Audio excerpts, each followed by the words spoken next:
Hello, welcome back to the second video for this week's projects. In this video, I'll be covering the remaining steps for projects 2 and 3. So let's pick up where we left off with project 2 at step 10. So we need to be working in the by policy worksheet. So if I can remember, I believe we left off on the commissions sheet. So now we just need to move on to the second sheet, which is by policy. So, which is what step A is asking us to do. Oh, wow. Once again, it's always good to do all the steps before you check it off. So I need to click on cell F7. Now I can check it off. So step B, part B is asking us to start an if function with the logical test E7 is equal to business policy to determine if the policy is for business. Okay. So once again, to find that, you go to formulas, logical, and then if. Okay. So I would just go ahead and type those in. So E7 equals quote, oops, that's not an equal, quote business policy, end quote. Right now it's on false because there's nothing, that's not a business policy in E7. So part C is asking us to type in no. The screenshot that here, I think it's a little bit misleading. I think it's because it has a quote in it, but you don't need a quote. Well, I guess it inserts the quote.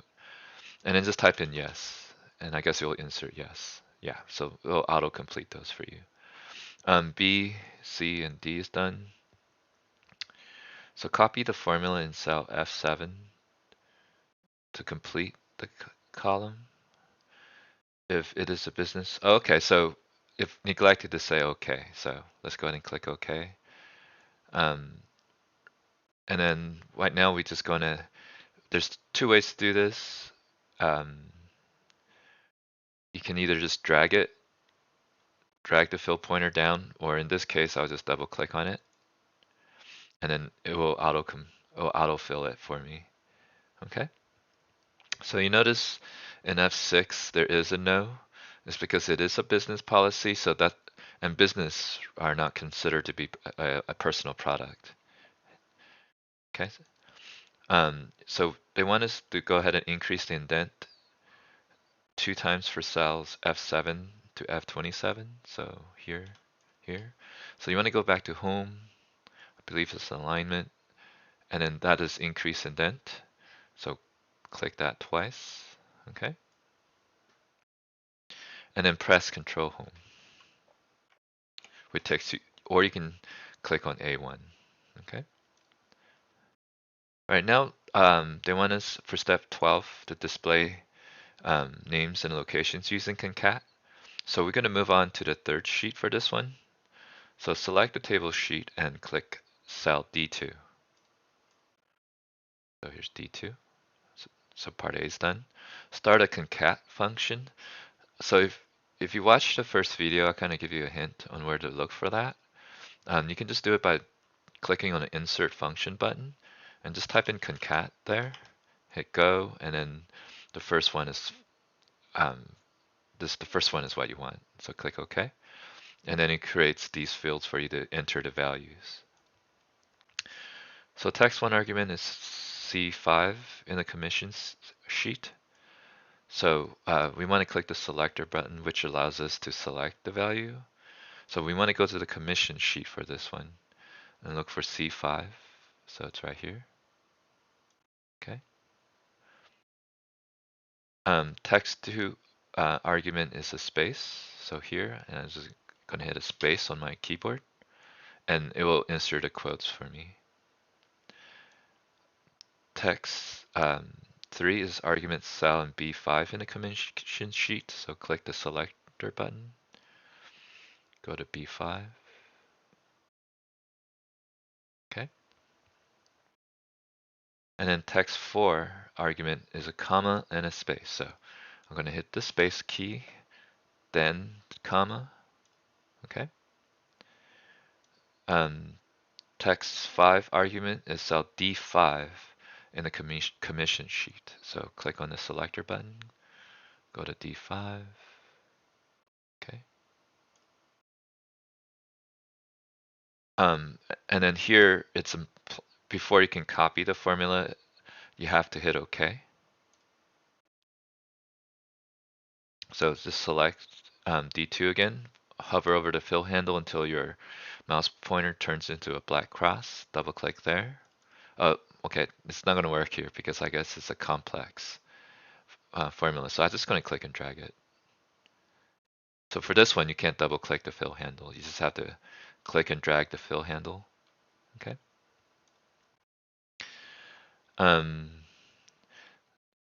Step 13 is asking us to select cell D13 and then paste the range names. Click on use in formula drop down arrow, and then there's that paste name function. So let me go back to D13 and then select the paste names, and then you want to select paste list. Okay, so it pastes both of them. Okay. So now we want to hit Control Home, and that completes step 14. Now we want to group all the sheets and center the pages horizontally. So to group the sheets, you just have to hold the Control key on your keyboard, and then click on each of the sheets until they're highlighted in white with a white background. And then in order to center the page horizontally, we need to go to the Backstage, go to Print View, go to Page Setup, go to Margins, and then you have the center on page horizontally. Yeah, it's one of the more convoluted steps to do, and I wish to kind of explain that a little bit better here. So that's step 15. While the sheets are grouped, insert a footer while with the file name in the right section. So let's go ahead and close this. Oh, I don't know why it's asking me to save right now. So let's go ahead and go to the footer. So one way to go to the footer quickly, if you don't know which navigation tab, just type footer in the search, and then Excel will kind of locate where the function is. So now I'm in the header, but it wants me to go into the footer. So they have this button here that allows me to go to the footer quickly, and it wants me to go to the right section, which is here, right? And then it wants me to insert the file name. So it's this Excel icon here and file. And then ungroup the sheets. Okay, so well, let me go ahead and click out just to make sure to see, and there's the file name there. And just to ungroup the sheets, just click a sheet. So